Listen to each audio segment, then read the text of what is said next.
ఒక్కసారి కొమ్మూరి గోల్డ్ కి కాల్ చేయండి. తాకట్లో ఉన్న మీ బంగారాన్ని విడిపించి మార్కెట్ ప్రైస్ కి వాళ్ళు కొనుక్కుని మిగతా డబ్బులు మీకు ఇచ్చేస్తారు. గత కొన్ని వారాలుగా తెలుగు రాష్ట్రాల్లో ఎండలు ఉక్కపోత ప్రజలనైతే తీవ్రంగా ఇబ్బంది పెడుతోంది. సో అక్కడక్కడ చిరుజల్లులు పడినా కూడా విస్తారంగా వర్షాలు మాత్రం కురవట్లేదని చెప్పాలి. ముఖ్యంగా రైతులు వర్షాల కోసం ఎదురు చూస్తున్నారు. ఇలాంటి సమయంలో భారత వాతావరణ శాఖ తాజా అంచనాలను కొంత ఊరటనిస్తున్నాయని చెప్పుకోవచ్చు. కొన్ని వారాలుగా బలహీనంగా ఉన్న నైరుతి ఋతుపవనాలు మళ్ళీ బలం పుంజుకుంటున్నాయని ఐఎండీ తెలిపింది. సో బంగాళాఖాతంలో తేమ పెరగటం, కొత్త వాతావరణ వ్యవస్థలు ఏర్పడే అవకాశాలు కనిపించడంతో వర్షాలు క్రమంగా పెరుగుతాయని కూడా ఒక అంచనా వేసింది.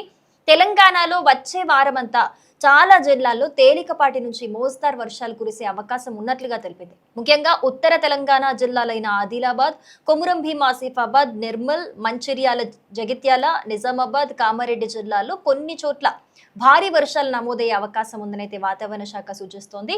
అలాగే హైదరాబాద్, మేడ్చల్, రంగారెడ్డి, సంగారెడ్డి, సిద్దిపేట, వరంగల్, ఖమ్మం, భద్రాద్రి కొత్తగూడెం జిల్లాల్లో కూడా ఉరుములు మెరుపులతో కూడిన వర్షాలు కురిసే అవకాశాలున్నాయి.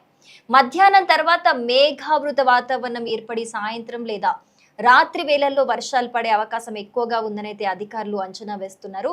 ఇక ఆంధ్రప్రదేశ్లో కోస్తా జిల్లాలు, ఉత్తరాంధ్ర, రాయలసీమ ప్రాంతాల్లో కూడా వర్షాలు క్రమంగా పెరుగుతాయని చెబుతున్నారు. శ్రీకాకుళం, విజయనగరం, విశాఖపట్నం, అనకాపల్లి, కాకినాడ, కోనసీమ, ఏలూరు, పశ్చిమ గోదావరి, తూర్పు గోదావరి జిల్లాల్లో మోస్తారు నుంచి భారీ వర్షాలు కురిసే అవకాశం ఉన్నట్లుగా చెబుతున్నారు.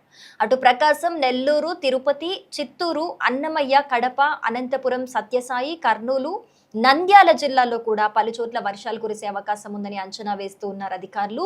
కొన్ని ప్రాంతాల్లో ఈదురు గాలులతో కూడిన జల్లులు కూడా పడే అవకాశం ఉన్నట్లుగా చెబుతున్నారు. సో ప్రస్తుతం ఉన్న అంచనాల ప్రకారం వచ్చే 5 నుంచి 7 రోజుల పాటు తెలుగు రాష్ట్రాల్లో వర్షాల ప్రభావం కొనసాగొచ్చు. కొన్ని చోట్ల వర్షాలు పడితే మరికొన్ని ప్రాంతాల్లో విడతల వారీగా చిరుజల్లులు కురిసే అవకాశం ఉన్నట్లుగా ఐఎండీ తెలిపింది. సో బంగాళాఖాతంలో మరో అల్పపీడనం ఏర్పడితే వర్షాల తీవ్రత కూడా మరింతగా పెరిగే అవకాశాన్ని కూడా వాతావరణ నిపుణులు సూచిస్తున్నారు. ఈ వర్షాలు ఖరీఫ్ పంటలకు ఎంతో ఉపయోగపడనున్నట్టుగా తెలుస్తోంది. సో వరి, పత్తి, మొక్కజొన్న, సోయాబీన్, మిర్చి వంటి పంటలకు నేలలో తేమ పెరిగిన సాగు పనులు వేగం పుంజుకునే అవకాశం ఉంటుంది. సో ఇప్పటికే వర్షాల కోసం ఎదురు చూస్తున్న రైతులకు ఇదొక శుభవార్తగా మనం చెప్పుకోవచ్చు. అయితే భారీ వర్షాలు కురిసే ప్రాంతాల్లో లోతట్టు ప్రాంతాలు జలమయమయ్యే అవకాశం ఉంది. చెరువులు, వాగులు, వంకలు పొంగి పొర్లే ప్రమాదం కూడా ఉంది.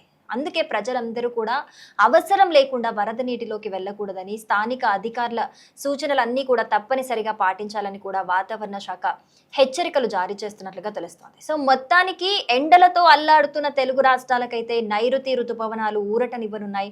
వచ్చే వారం పాటు కూడా వర్షాలు క్రమంగా పెరిగే అవకాశం ఉండటంతో రైతుల్లో ఆశలు చిగురుస్తూ ఉన్నాయి. అయితే ఎక్కడ భారీ వర్షాలు కురిసినా కూడా అప్రమత్తంగా ఉండటం కూడా అంతే ముఖ్యం.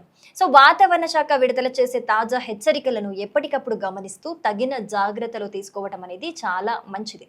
ఎందుకంటే మొన్నటి వరకు ఎల్ నినో ఎఫెక్ట్ కారణంగా కూడా ఈసారి ఎండల తీవ్రత ఎక్కువగా ఉండింది, ఉక్కపోత కూడా ఎక్కువగా ఉంది.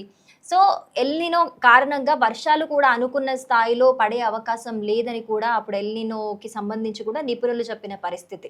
కానీ ఇప్పుడు ఋతుపవనాలు మళ్ళీ దేశవ్యాప్తంగా కూడా యాక్టివ్ అవ్వటం వల్ల వర్షాలు ఎల్ నినో ప్రభావం తగ్గి వర్షాలు ఎఫెక్టివ్గా పడే అవకాశం ఉంది.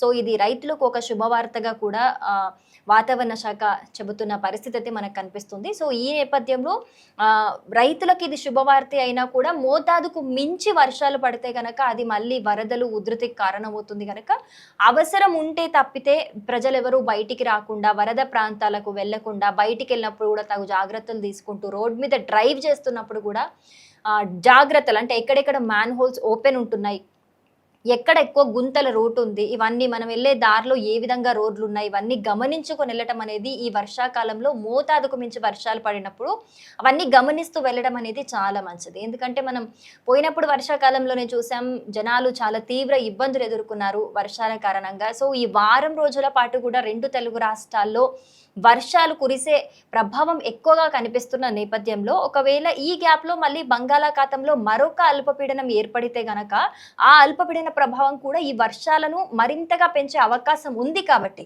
ప్రజలందరూ కూడా ఎప్పటికప్పుడు వర్షం ఎప్పుడు పడుతుంది అనేది అప్డేట్స్ తీసుకుంటూ ఈ వారం రోజులు కూడా తగిన జాగ్రత్తలు తీసుకోవాల్సిందిగా కూడా అధికారులు సూచిస్తున్నారు.